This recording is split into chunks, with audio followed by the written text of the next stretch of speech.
Bom, nós vamos ver como que Deus disciplina o seu povo. Será que Ele disciplina por ser mau? Eu creio que não, né? Mas vamos ler, então, sobre a educação de Daniel, capítulo 1 do livro de Daniel. Eu vou ler rápido, que são 21 versículos, para que a gente ganhe tempo. Eu não tenho tanto domínio assim dos 45 minutos dessa 1 hora, então a gente tem que correr um pouco para que dê tempo de falar tudo. No ano terceiro do reinado de Joaquim, rei de Judá, veio Nabucodonosor, rei da Babilônia, a Jerusalém e a sitiou. O Senhor lhe entregou nas mãos a Joaquim, rei de Judá. Presta atenção nessa palavra. O Senhor lhe entregou nas mãos a Joaquim, rei de Judá, e alguns dos utensílios da casa de Deus. A este levou-os para a terra de Sinar, para a casa do seu Deus, e os pôs na casa do tesouro do seu Deus. Disse o rei a Aspenaz, chefe dos eunucos, que trouxe alguns dos filhos de Israel, tanto da linhagem real como dos nobres, jovens, sem nenhum defeito, de boa aparência, instruídos em toda a sabedoria, doutos em ciência, versados no conhecimento, e que fossem competentes para assistirem no palácio do rei, e lhes ensinasse a cultura e a língua dos caldeus. Determinou-lhes o rei a ração diária das finas iguarias da mesa real e do vinho que ele bebia, e que assim fossem mantidos por 3 anos, ao cabo dos quais assistiriam diante do rei. Entre eles se achavam dos filhos de Judá, Daniel, Ananias, Misael e Azarias. O chefe dos eunucos lhes pôs outros nomes, a saber, a Daniel, o de Beltesassar, a Ananias, o de Sadraque, Misael, o de Mesaque, e Azarias, o de Abidnego. Resolveu Daniel firmemente não contaminar-se com as iguarias do rei, nem com o vinho que ele bebia. Então pediu ao chefe dos eunucos que lhe permitisse não contaminar-se. Ora, Deus concedeu a Daniel misericórdia e compreensão da parte do chefe dos eunucos. Disse o chefe dos eunucos a Daniel: tenho medo do meu senhor, o rei que determinou a vossa comida e a vossa bebida, porque, pois, veria ele o vosso rosto mais abatido do que o dos outros jovens da vossa idade? Assim porias em perigo a minha cabeça para com o rei. Então disse Daniel ao cozinheiro-chefe, a quem o chefe dos eunucos havia encarregado de cuidar de Daniel, Ananias, Misael e Azarias: experimenta, peço-te, os teus servos 10 dias, e que se nos deem legumes a comer e água a beber. Então se veja diante de ti na nossa aparência e a dos jovens que comem das finas iguarias do rei, e segundo vires, age com os teus servos. Ele atendeu e os experimentou por 10 dias. No fim dos 10 dias, a sua aparência era melhor, estavam eles mais robustos do que todos os jovens que comiam das finas iguarias do rei. Com isso, o cozinheiro-chefe tirou deles as finas iguarias e o vinho que deviam beber e lhes dava legumes. Ora, a estes 4 jovens Deus deu o conhecimento e a inteligência em toda cultura e sabedoria, mas a Daniel deu inteligência de todas as visões e sonhos. Vencido o tempo determinado pelo rei para que os trouxessem, o chefe dos eunucos os trouxe à presença de Nabucodonosor. Então o rei falou com eles, e entre todos não foram achados outros como Daniel, Ananias, Misael e Azarias, e por isso passaram a assistir diante do rei. Em toda a matéria de sabedoria e de inteligência sobre o que o rei lhes fez perguntas, os achou 10 vezes mais doutos do que todos os magos e encantadores que havia em todo o seu reino. Daniel continuou até ao 1º ano do rei sírio. Então, antes propriamente da gente entrar na palavra, vamos nos posicionar aqui historicamente. Então, Deus fez um chamado a Abraão. Todos conhecem essa história, mas vamos relembrar, né? Deus fez um chamado a Abraão. Então ele constituiu família. Essa família se tornou a nação, né, nação israelita. Essa família ela desceu ao Egito e permaneceu ali cativa por 400 anos. Deus tirou Israel desse cativeiro, né, com mão forte, com mão poderosa. Foi lançado 10 pragas, né, que foram lançadas sobre o Egito, desbancando lá todas as divindades da época, e derrotando o maior império daquela época. Então Israel, depois, quando foi tirado cativo, ele perambulou por deserto por 40 anos aí, sob a liderança de Moisés. Em 7 anos foi conquistada a terra prometida por meio pela liderança de Josué. Daí surge aí a teocracia, né, que é o período dos juízes. Esse tempo durou aí 300 anos.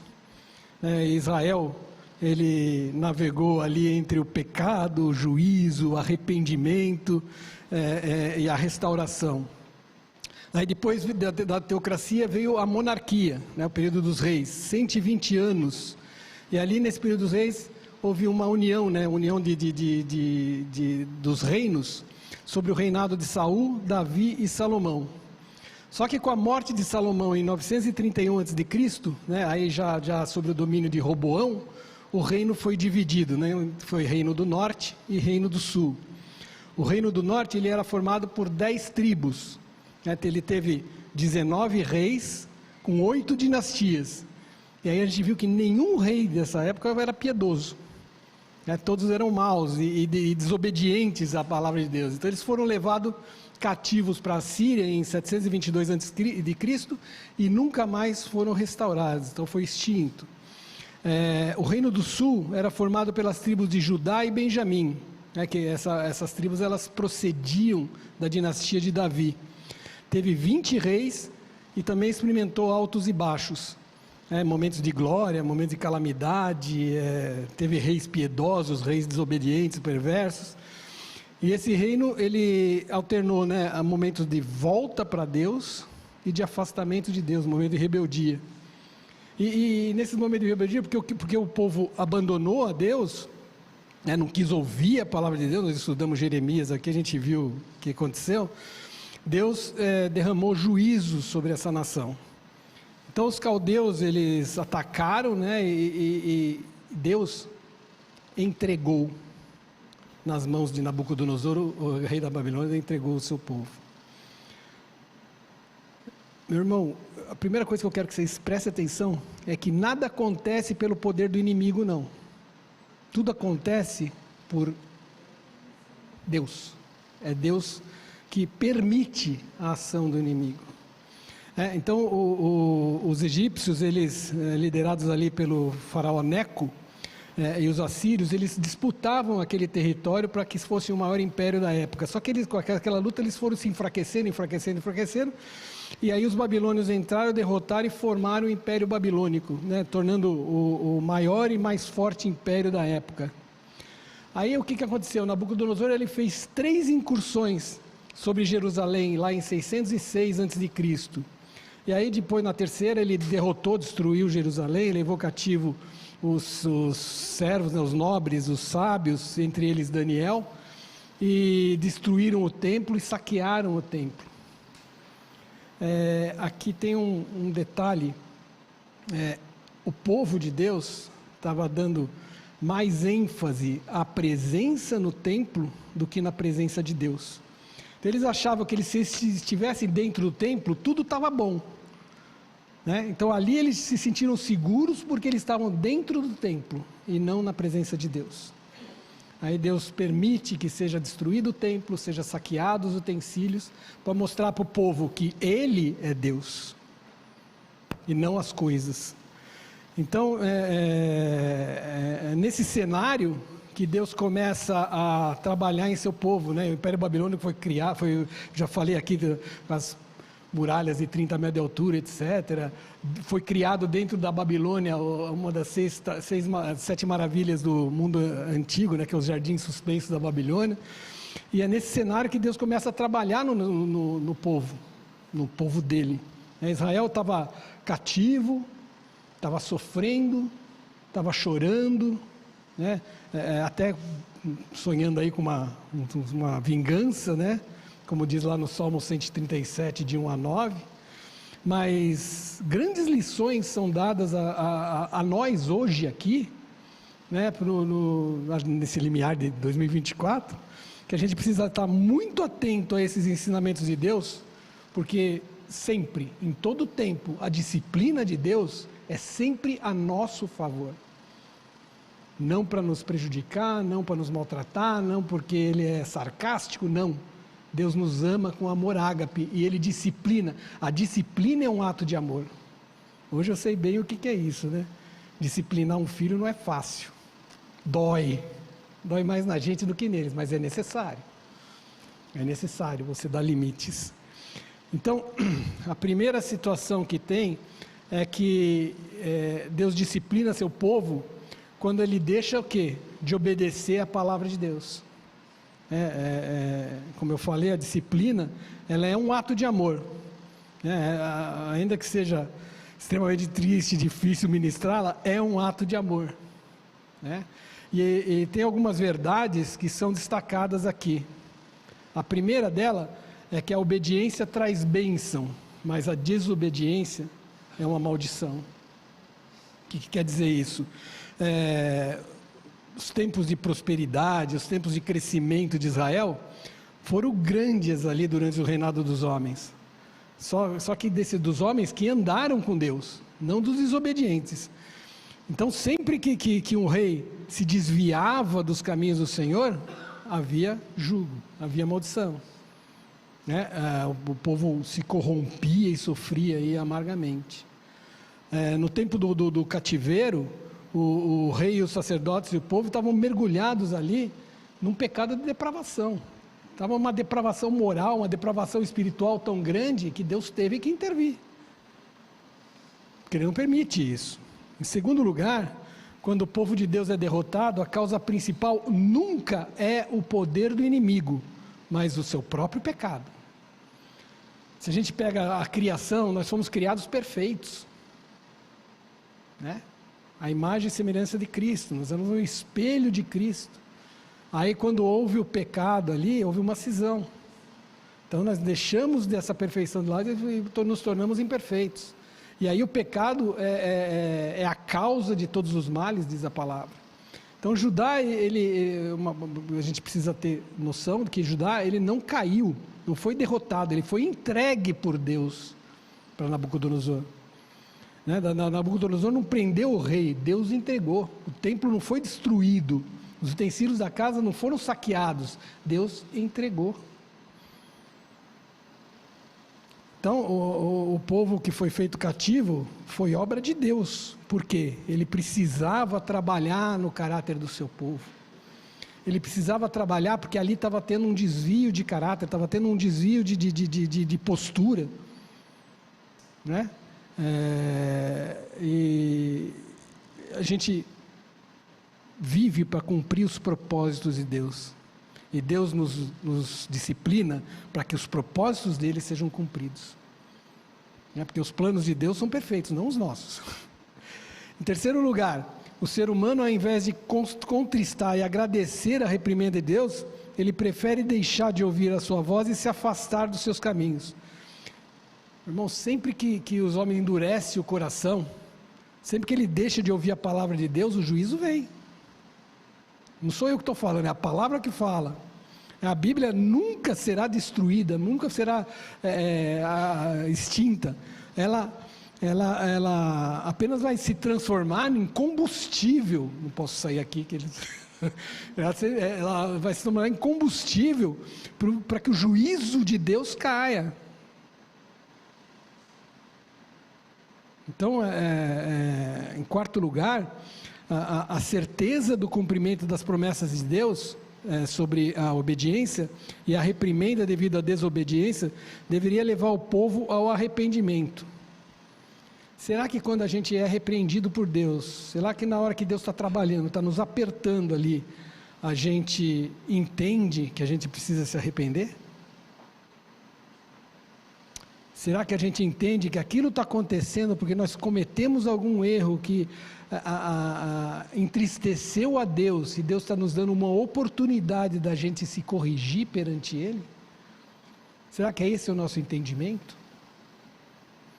A palavra de Deus, ela sempre se cumpre, Quando Deus promete, Ele cumpre. Deus é misericordioso e Ele cumpre tanto na misericórdia como também no juízo. A mão de Deus ali é como se fosse um moedor de sal, de sal grosso. Coloca a pedra, então ele vai moendo para sair aquele salzinho que você pode usar. É a pedra bruta, né? O diamante bruto que ele vai ter que ser lapidado para que você possa ser. É o vaso novo que tem que ser feito com as mãos do oleiro. Nós estamos nessa fase, Deus está nos moldando, né? Aqui, nesse mundo, a gente está passando por um treinamento, porque reinar com Ele na eternidade não é fácil. Reinar, você precisa ser sábio, você precisa entender qual é a sua postura. E aqui nós estamos sendo treinados para reinar com Ele na eternidade. A grosso modo é isso, né? Em quinto lugar, o pecado afasta o homem de Deus e, portanto, devia levar o seu povo ao arrependimento. A única coisa que nos afasta de Deus é o pecado. É a única coisa. Foi o pecado que trouxe a destruição sobre Jerusalém, foi o pecado que causou a destruição do templo, foi o pecado que trouxe tantas mortes e tantas famílias foram mortas naquela época. O pecado que gerou o cativeiro do povo de Deus. Então é o pecado que nos afasta de Deus, e a palavra fala que quão horrível é cair nas mãos do Deus vivo. A gente tem que ter medo disso? Não tem que ter medo. A gente tem que agradecer que Deus cuida de nós como o menino dos seus olhos, para que a gente possa crescer, amadurecer como um cristão, como Ele exige do seu povo, né? Que a gente seja crentes amadurecidos, que a gente saia daquele leitinho que é gostoso, morninho, mas que a gente exerça comida sólida no nosso coração, que a gente viva comida sólida. A gente tem que estar sempre crescendo, né? Eu até falei com as meninas aqui, tudo aquilo que é revelado por Deus, que quem busca, Deus vai revelando a sua palavra. Algumas coisas você lê na Bíblia, você já leu 400 vezes, aí quando você lê uma vez, fala, poxa, eu nunca tinha visto isso, nunca tinha entendido assim. É Deus revelando para você. E quando isso é revelado, pertence a você e aos seus filhos, ou seja, passe para frente. Agora, aquilo que não é revelado, não pertence a você, porque ainda você não pode suportar. Então tem coisas que Deus nos conhece no íntimo, tem algumas coisas que a gente não pode suportar, então Ele não revelou. Mas quanto mais a gente for amadurecendo na palavra, quanto mais a gente for buscando de Deus, quanto mais a gente for crescendo na graça e no conhecimento, mais Ele vai revelando para a nossa vida, e mais você vai sendo fortalecido. Em segundo lugar, que Deus disciplina seu povo quando esse substitui a obediência à sua palavra por uma fé mística. Tem coisa mais que entristece a Deus do que você tentar roubar a glória dele, porque a glória de Deus Ele não divide com ninguém. A gente vê, eu venho de uma igreja que eu tive nessa igreja mais de 30 anos, e é pentecostal. Graças a Deus não era uma igreja do repleplé, né? Era uma igreja mais centrada. As pessoas que lideravam a igreja, elas tinham uma veia presbiteriana.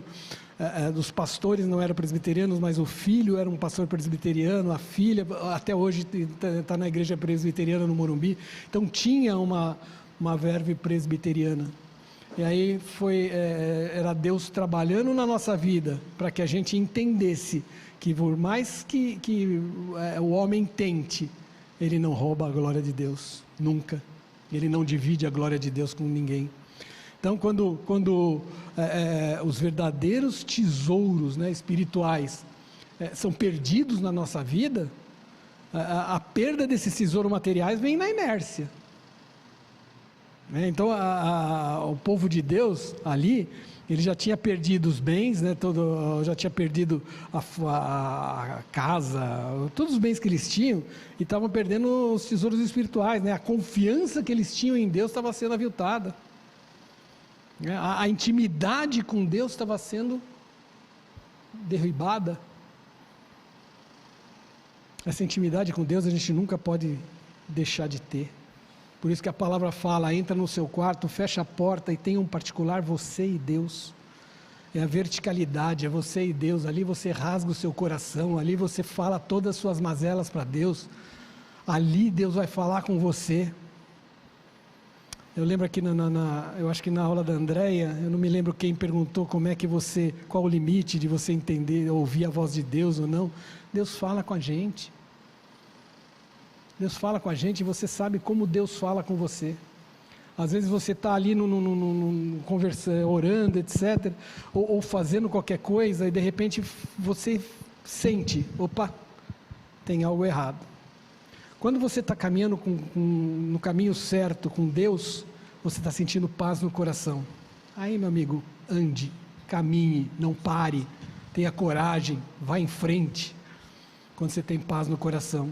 Agora, se algum detalhezinho está te colocando dúvida, pare, ore, se coloque aos pés de Jesus e peça para Ele o caminho. Agora, você precisa ter intimidade com Deus para que você sinta isso. Então o segredo é essa intimidade. É quando a gente confia em coisa, em situações, Deus se entristece. Deus se entristece, Ele pode até tirar coisas de nós para que a gente possa ser corrigido. O nosso único alicerce, o alicerce da nossa vida, o alicerce verdadeiro é Deus.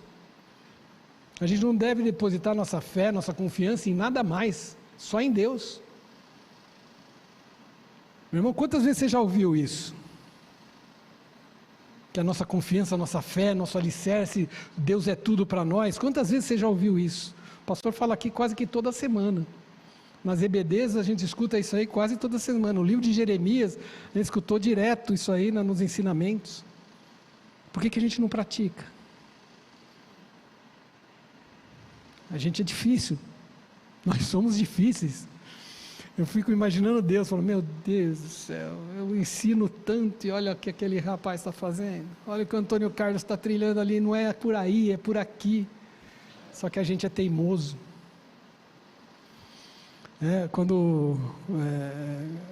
Nesse caso que a gente estava vendo, quando o inimigo, ele acha que tem poder para castigar os filhos de Deus, ele não tem não. Porque é Deus que está no controle de tudo. É Deus que tem a vara, que usa para abrir nossos olhos, mas Ele está no controle de tudo. Deus está no controle da história, Deus está no controle de tudo.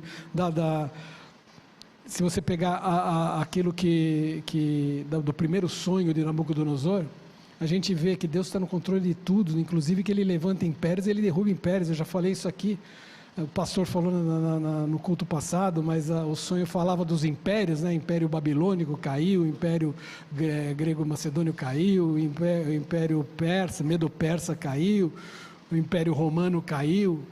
Todos se achavam inexpugnáveis, todos se achavam em cima, a última bolacha do pacote, e caíram. Meu irmão, nenhum inimigo pode ser mais perigoso para nós que as amizades, ou as coisas, ou tudo aquilo que tenta tomar o lugar de Deus na nossa vida. Toma cuidado disso. Não é à toa que um dos mandamentos é que você não vai fazer imagem, e fazer imagem não é fazer santinho não, é você colocar alguma coisa que vai tentar roubar a glória de Deus. É o seu trabalho, é o seu carro, é o seu filho, é tudo. Deus é o primeiro lugar na nossa vida, depois vem o resto. Porque quando você coloca Deus em primeiro lugar na sua vida, todo o demais está seguro. Deus trabalha. Terceiro lugar,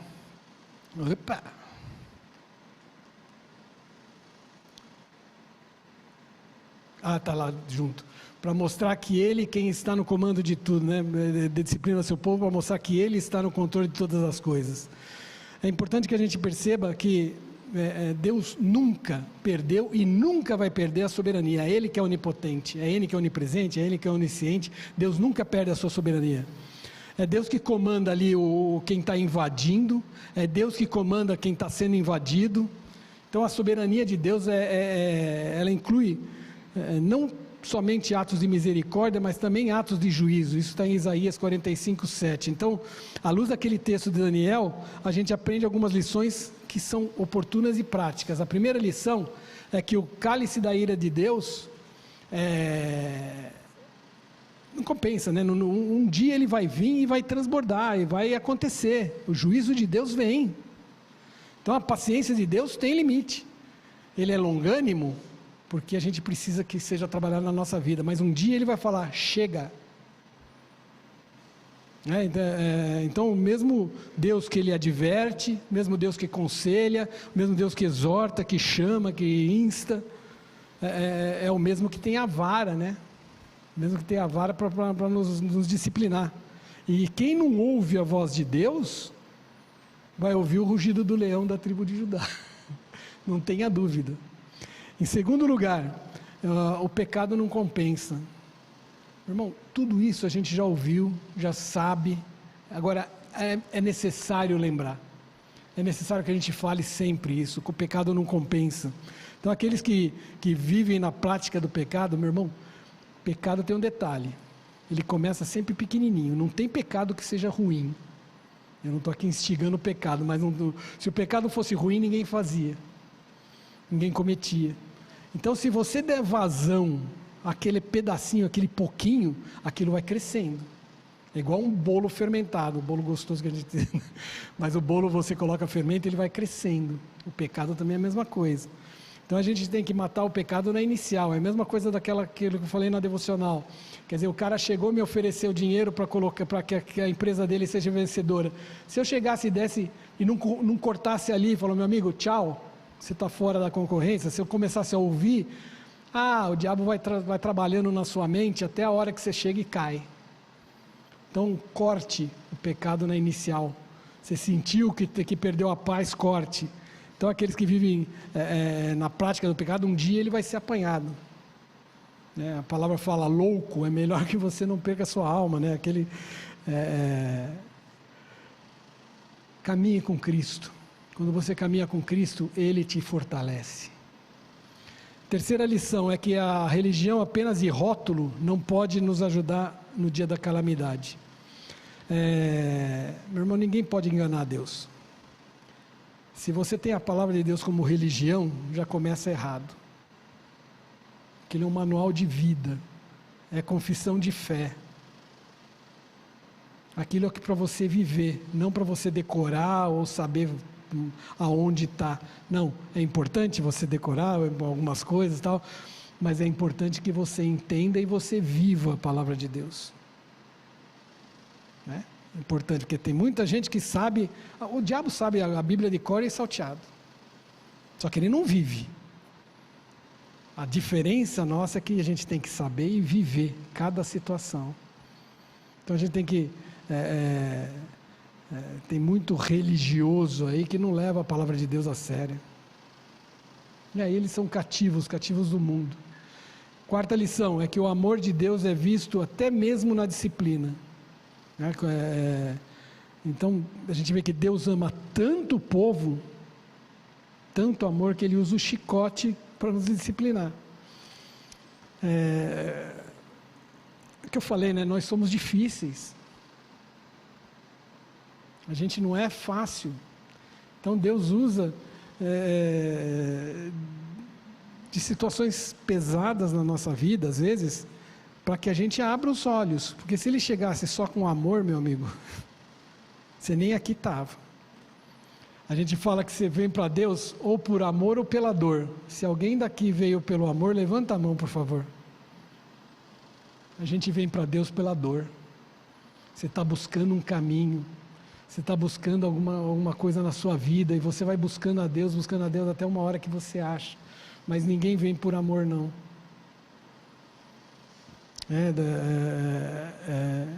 O próprio povo de Deus levou 70 anos para que ele abandonasse toda a idolatria lá na Babilônia.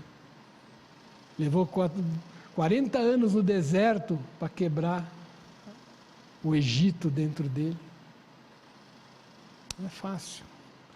Quinta lição: Deus é soberano e de seu trono dirige até mesmo as nações, para que se cumpram os seus propósitos supremos. Então a gente viu aqui que é Deus que trouxe os caldeus, é Deus que autorizou a invasão, é Deus que entregou o rei Joaquim, os vasos do templo, é Deus que levanta impérios, que abate impérios, nós já vimos isso aqui.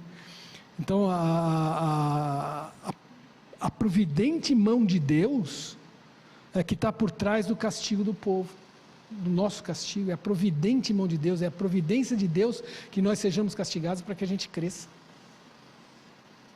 Não é? Por tal de toda a providência, né? Por mais carancuda que seja, sempre se esconde uma vitória, uma face sorridente.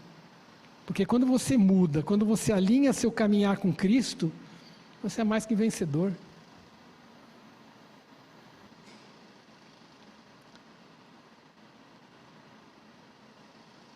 Aqui a gente vai entrar no texto em si, para que a gente veja quantas lições tem nesse texto que a gente leu. Então a gente tem que ter coragem para que às vezes a gente seja diferente. A gente tem que ter coragem para que a gente realmente seja luz e sal nesse mundo. Você precisa de coragem. Porque às vezes a gente tem uma oportunidade de falar de Deus para uma vida, falar, opa, eu não vou falar agora, porque eu estou aqui no meu trabalho, isso pode ser mal para mim, isso pode... Daniel em nenhum momento negou Deus. Em nenhum momento. Ele colocou a vida dele em risco. Se você pegar toda a história, as próprias, na frente de Nabucodonosor, ele revelar o sonho, ali uma palavra que ele colocasse mal colocada, que o rei chegava e falava, corta a cabeça. Depois, foi jogado à cova dos leões, porque ele, em nenhum momento ele deixou de abrir a sua janela de manhã e orar para Deus, olhando para o lado de Jerusalém.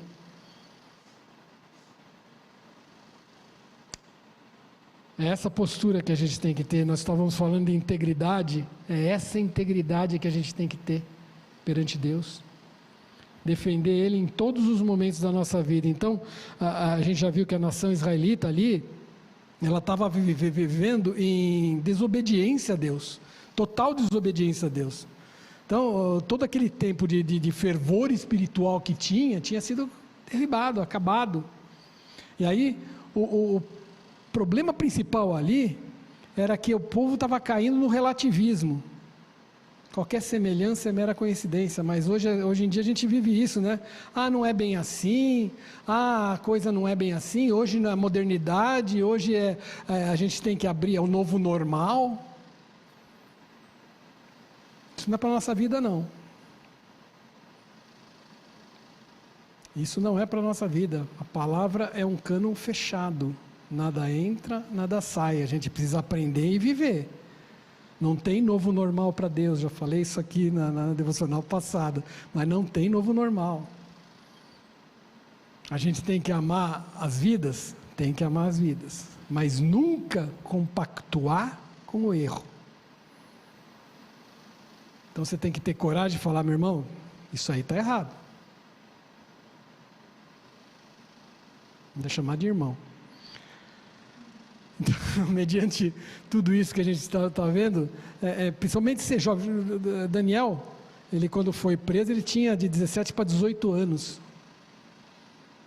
era jovem, né? Então, nos dias de hoje, também é difícil um jovem conseguir dar esse testemunho, né? Viver com integridade. Só que a palavra nos mostra que é possível que a gente se mantenha íntegro, mesmo nesse mundo aí, que corrompido, né, devasso, tanto intelectualmente como moralmente, até espiritualmente. A gente vive nesse mundo. Então a gente não pode compartilhar e compactuar com as coisas desse mundo. A gente tem que ter coragem para a gente enfrentar isso sem cair. E os principais exemplos deixados por Daniel aqui, em primeiro lugar, é que, desculpa, eu passei errado, que a gente precisa ter valores absolutos na nossa vida, né? Na nossa mente, no nosso coração. Quando você tem valores absolutos firmes, convictos, você afasta o pecado. Então, como eu falei, Daniel, ele era um adolescente, ele tinha ali cerca de 18 anos, só que ele conhecia Deus, ele vivia Deus. Ele sabia que o que era certo, o que era errado, que a gente estava conversando aqui. Ele tinha convicção do que era certo e o que era errado. Então ele não se misturava ali, ele não se sentava na roda dos escarnecedores, não. Ele não tinha um relativismo moral, ele tinha uma certeza, uma convicção. Ele era um jovem que tinha coragem, ele tinha coragem de ser diferente num mundo perverso. Então o povo ali, ele achava que enquanto eles tivessem aquele templo suntuoso, eles estariam salvos. Aí Deus permitiu que aquele templo fosse derribado, destruído, os vasos ali, os utensílios fossem saqueados, para que as pessoas vissem que não era isso que estavam protegendo. Então Daniel tinha consciência que uma religião sem vida não salva ninguém. Segundo lugar, mesmo no meio de terríveis tragédias, Daniel não deixa o coração dele azedar. Como é que é isso, né? Mesmo ali ele passando por dores, né? Ele teve várias perdas, ele perdeu família, ele perdeu bens, ele perdeu a cidadania, perdeu a liberdade, perdeu a própria igreja que ele tinha, que ele frequentava. Ele não deixou que o coração dele fosse envenenado pela mágoa. Irmão, hoje alguém pisa no nosso calo, você já arranja os dentes. A gente não pode deixar nosso coração ser envenenado, não. Em vez de buscar uma vingança, né, vingar os inimigos, ele procurou o quê? Ser instrumento de Deus na vida do inimigo.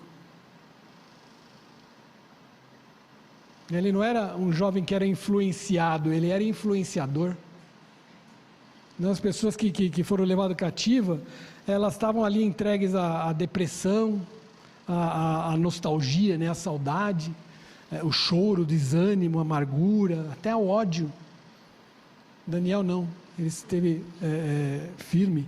Ele mesmo naquela terra estranha, com língua estranha, povo estranho para ele, ele se manteve convicto, ereto. Então a gente tem que se manter íntegro, tem que se manter fiel a Deus, puro diante de Deus em todos os momentos da nossa vida. Agora sim, vamos ver as sedutoras oportunidades. 11:25. As sedutoras oportunidades. Faltam só 18 laudas aqui. Então a gente viver num mundo conturbado, viver num mundo difícil como a gente vive, o que exige de nós? Discernimento. A gente tem que discernir entre o certo e o errado, ter convicção do que é certo e o que é errado. Então quem está fraco na fé, ele é levado aí pelas essas oportunidades fáceis. E Daniel, ele teve várias chances, né, várias oportunidades, vários riscos ele enfrentou. A vida dele teve muitas propostas sedutoras e em nenhuma ele caiu. Vamos ver então quais seriam essas. Em primeiro lugar, ele foi escolhido para estudar na melhor universidade da Babilônia. Ele estava lá em Harvard. Então, o método que Nabucodonosor usava, como é que era? Ele pegava a nobreza, os principais sábios da época, deportava para a Babilônia, e ali ele passava 3 anos estudando ali a língua dos caldeus, a cultura dos caldeus, para que depois ele influenciasse o seu povo, o povo da onde ele veio. Então ele colocava em posições chaves para que, se o povo rebelasse, ia rebelar contra um dos seus. Então era uma estratégia meio interessante, né? Então os requisitos para estar nessa universidade era a qualidade social, né? Eles tinham que ter uma linhagem real, ser nobre. Ele tinha que ter uma qualidade física e moral, então jovens sem nenhum defeito, jovens com boa aparência. E qualidade intelectual, eles tinham que ser instruídos na sabedoria, conhecedores da ciência. Resumindo, eles tinham que ser aproveitáveis para trabalhar para o rei. Segundo lugar, ele recebeu uma promessa de emprego, né, de sucesso profissional. Eu lembro de um amigo meu, que ele olha a situação, vou contar bem rápido para a gente não perder muito tempo, mas ele era recém-casado, tinha um filho já, a esposa engravidou de gêmeos. Aí o patrão dele chegou e falou: olha, eu vou te dispensar, vou te mandar embora. Mas você pode até continuar trabalhando conosco, mas eu vou pegar toda a empresa e colocar no teu nome. Só que eu vou tirar a parte boa dessa empresa para criar uma nova empresa e você vai ser um laranja meu aqui. Você vai ter carro do ano, você vai ter apartamento pago, você vai ter tudo, um salário bom. Depois a gente vê como é que faz. Ele estava lá com um filho pequeno, a esposa grávida de gêmeos, na possibilidade de perder o seu sustento, né, o dinheiro que ele recebia. Era tentador ou não era? Mesmo que no futuro ele fosse ter a possibilidade até de ser preso, mas ele estava ali garantindo entre aspas, né, garantindo um tempo a mais aí de tranquilidade para a família. Mas ele teve firmeza, ele olhou para o chefe dele e falou: aonde eu assino a minha demissão? E saiu.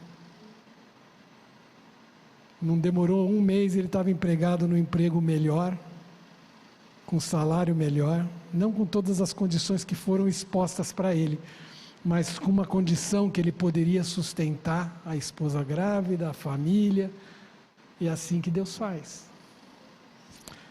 Bom, voltando aqui, a promessa de emprego, sucesso profissional. Então o curso que ele faria demorou 3 anos. Eu volto a falar, é possível você ter integridade nesse mundo que jaz no maligno. As propostas vêm para a gente. Então é você que tem que falar não. Se você tem a palavra de Deus no coração, você consegue falar não.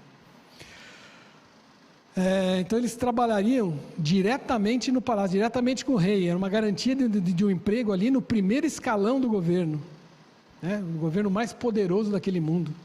Então era uma chance de ouro ali para um jovem de 18 anos, era tudo o que o jovem queria, só que cuidado. A palavra fala: de que adianta você ganhar o mundo inteiro e perder sua alma? Então, muitas pessoas destroem aí a sua honra, destroem a sua família, destroem o seu caráter, para chegar ali no topo da pirâmide social. Só que esse sucesso não é um sucesso, é um fracasso. Ele é efêmero, logo a coisa cai, termina. Então é quando você tem um discernimento que dá para nós essa percepção de saber quando que uma aparente oportunidade nesse mundo que é dado para nós é uma sedução e incorre em risco. Então quando você tem esse discernimento, quando Deus fala com você e você dá ouvidos à voz de Deus, você sabe que está caindo no engodo, numa cilada de Satanás, numa cilada do laço do passarinheiro. Então nesse caso de Daniel, o maior de todos os perigos ali era a aculturação. Por que a aculturação? Porque ele estaria assambarcando para ele uma cultura que não era dele, totalmente diferente da cultura cristã. Então ele teve que se precaver de 4 fortes perigos, grandes perigos que foram postos no caminho dele. Então o primeiro perigo eram as iguarias do mundo. O mundo tem coisas gostosas, coisas boas. Claro, foi Deus que criou. Agora, os jovens ali, eles tinham que cursar a melhor universidade do mundo de graça, sem pagar nada, e ainda tinha do bom e do melhor para comer e beber, da mesa do rei. Então a estratégia que Nabucodonosor estava usando ali, é para que eles se esquecessem até que eles eram judeus, que eles eram servos do Deus Altíssimo, do único Deus, do Deus verdadeiro. E aí eles tinham que se tornar o quê? Babilônios, adorando ao rei e adorando aos deuses, que não eram poucos. Toda essa comida que era servida, ela era consagrada a ídolos, né? Cada refeição, ela iniciava com um rito, né? Com um rito de adoração pagã. Então, comer aqueles alimentos era a mesma coisa que se mancomunar com o pecado, né? Tem um ditado que fala que as maçãs do diabo são bonitas, só que tem bicho. Então, os banquetes que o mundo apresenta para a gente, os banquetes que são atraentes para a gente, só que o mundo jaz no maligno. E a palavra fala que ser amigo do mundo é ser inimigo de Deus. Simples assim. O segundo perigo é mudança de valores. Olha como o inimigo é sutil. Então, entre os hebreus ali, o nome que era dado para um filho, ele era resultado de uma experiência que a família teve com Deus. Então, todos os 4 jovens, eles tinham nomes que eram ligados a Deus, né, ao Deus verdadeiro. Então, Nabucodonosor, ele ordenou que os nomes dos 4, do Daniel e dos 4 amigos, fossem alterados. Então, Daniel significa o quê? Deus é meu juiz. Ananias, Jeová é misericordioso. Misael, quem é como Deus? Azarias, Jeová é auxiliador. E aí eles tinham que ter mudado para o nome Caldeus, que significava o quê? Daniel se chamava Belsazzar, que seja Bel, proteja o rei. Sadraque, que significa iluminado pela deusa do sol. Mesaque, que significa quem é como Vênus. Abdinego, servo de Nego. Ou seja, esses nomes que foram dados para ele, todos reverenciavam deuses da época, que eram Bel, Marduk, Vênus e Nego. Você tinha o nome que reverenciava a Deus, ao Deus verdadeiro, e passou para ter nome que reverenciava os deuses pagãos, né?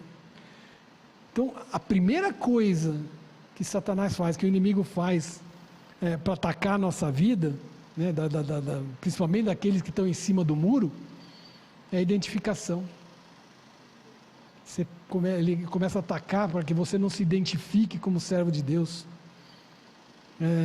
Ele faz a pessoa, né, sentir que ali não é o lugar dela, que aquilo que ela estava vivendo não é para ela, que aquilo que ela estava escutando era um balela, era historinha.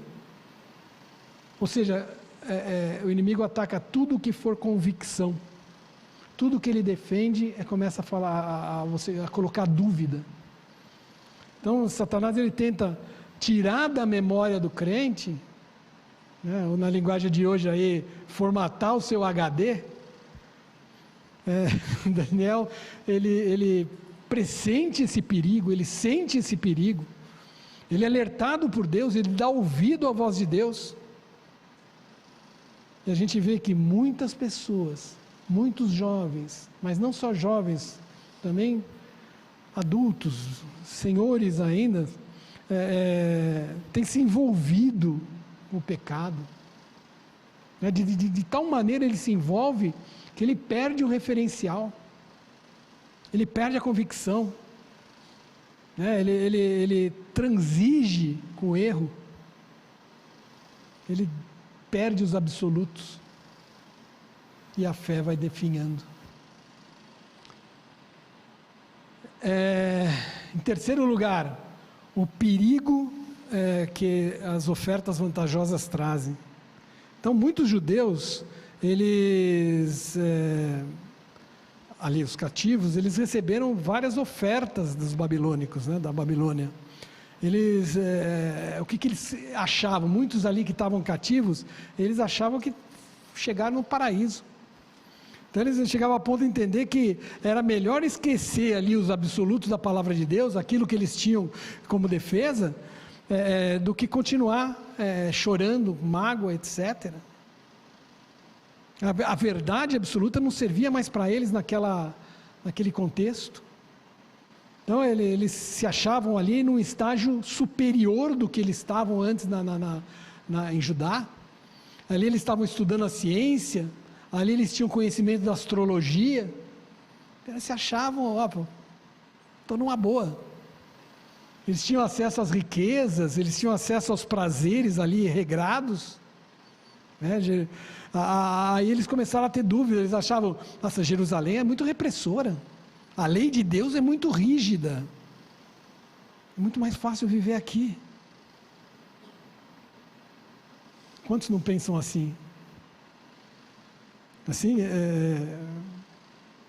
para muitas pessoas, isso torna tudo, a palavra de Deus torna-se relativa, e aí é um perigo,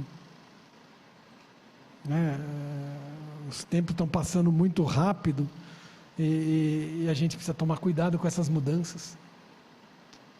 Muda tudo muito rápido, e a gente fica meio perdido no tempo, e começa a relativizar a palavra de Deus.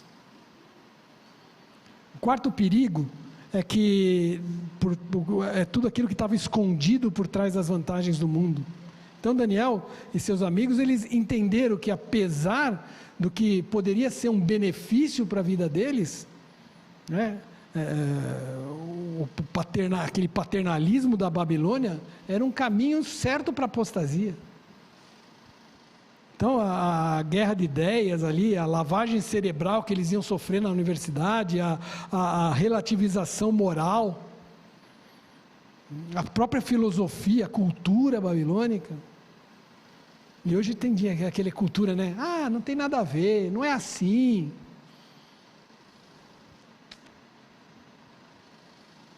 Vamos tomar cuidado, meu irmão. Vamos tomar cuidado. Então, Daniel e os amigos tiveram coragem de ser diferente.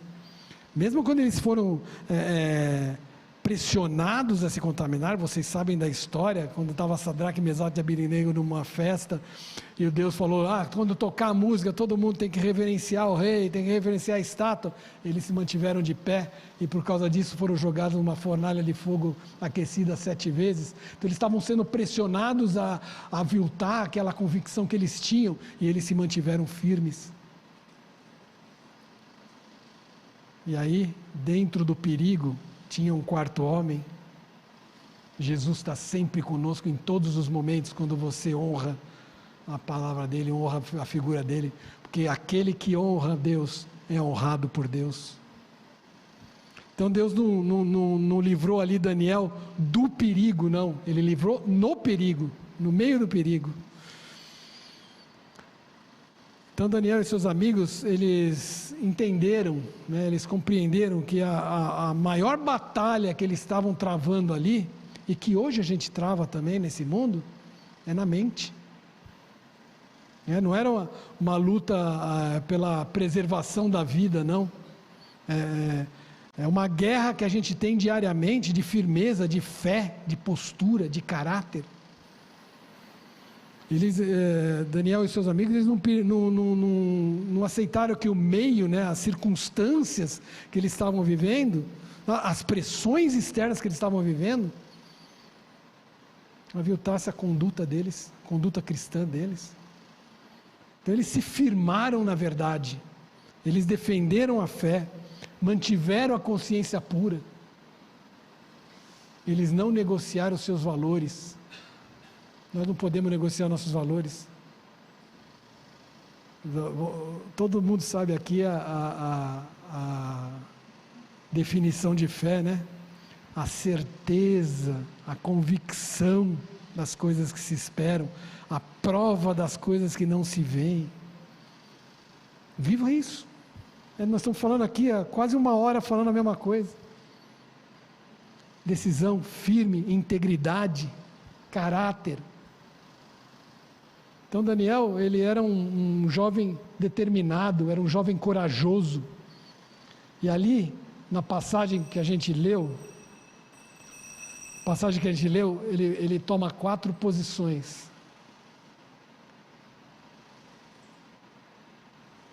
Ele toma 4 posições. A primeira, ele tem uma firme decisão. Ele decidiu, ele não vai se mancomunar com o pecado, ele não vai comer da mesa do rei, ele não vai comer daquelas iguarias que eram consagradas a ídolos.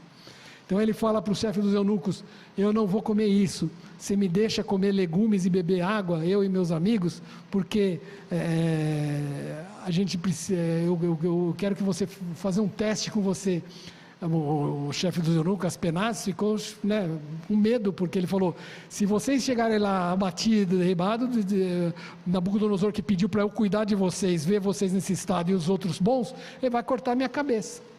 Então ele falou: faça um teste com 10 dias, então toma uma firme decisão, em 10 dias a gente faz um teste e você vai ver como é que vai acontecer.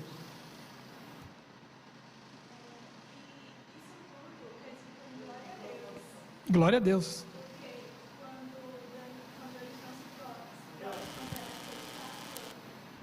Oi? E a posição que eles tiveram resultaram em glória ao Senhor, porque quando eles não se prostram diante da estátua,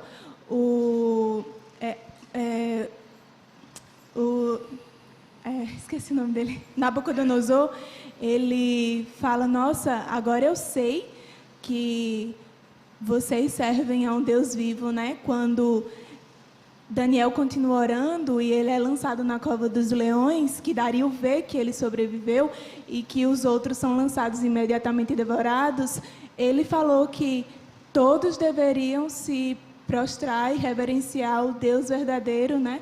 Isso não só influenciou as pessoas que conviviam com eles, mas influenciou toda a nação. E você veja, né? E resultou em glória ao Senhor. E você veja que foram dois líderes diferentes, né? Nabucodonosor na estátua e na cova dos leões era Dário. Mas a palavra fala, né? Em tudo dai glórias, porque a glória é de Deus. Deus não divide a glória dele com ninguém. E ali ele fez o quê? Quando você tem lança um desafio, teve um resultado. Deus trabalhou naquele resultado. Deus já estava trabalhando na mente de Aspenaz para que ele aceitasse o desafio de Daniel. Então, o resultado foi o quê? Eles se mantiveram firmes e nos 10 dias eles estavam mais fortes e mais firmes do que aqueles que comeram nababescamente ali das iguarias do rei. Então, meu irmão, quando você toma uma decisão, uma determinação em obediência às coisas de Deus, a coisa flui muito. E a gente viu que Daniel, Ananias, Misael e Azarias eram 10 vezes mais sábios do que aqueles que foram apresentados diante do rei. O que quer dizer isso? Quando você toma uma decisão com firmeza, você tem resultado e você recebe o galardão. Deus nunca deixa a gente de mãos vazias.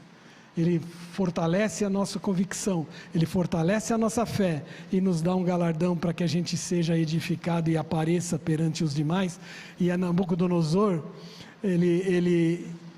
a palavra fala que ele era um servo de Deus. Ele era um convencido, não um convertido. Então ele sabia da força de Deus, ele sabia que o Deus dos hebreus era um Deus forte, só que em nenhum momento ele teve que virar até um bicho para que ele pudesse reconhecer verdadeiramente que Deus é Deus. Amém? Então tinha mais alguma coisa aqui, só para finalizar, falar para vocês, a gente não deve transigir com o pecado, em nenhum momento a gente deve vender a nossa consciência, em nenhum momento a gente tem que deixar o pecado entrar na nossa vida com força. Nós somos pecadores, mas Deus deu a graça para que a gente se arrependa desse pecado. Então a gente tem que ser como Daniel com os amigos, né? O nosso mundo aí está mudando todo dia.